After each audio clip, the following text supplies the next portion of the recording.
Akalaing normal lang ang video na ito kung panonoorin.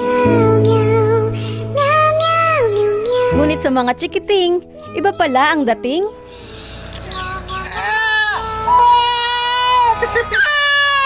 Yan, si Mami Nika Gregorio at si Baby Trevon na trending sa TikTok kamakailan. Naka-poker face siya. Tapos maya biglang umiyak, tumayo siya. Umiyak na siya. Sabi ko, ay, totoo pala yun. Nagulat din kami.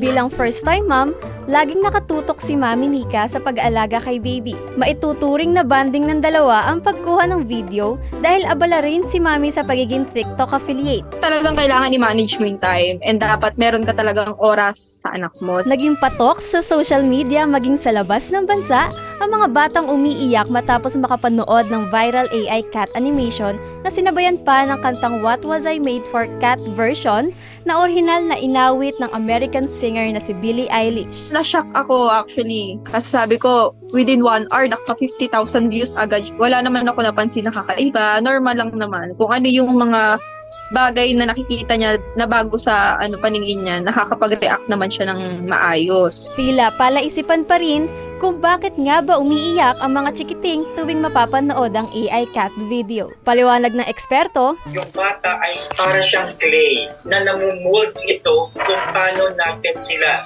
tinuturuan.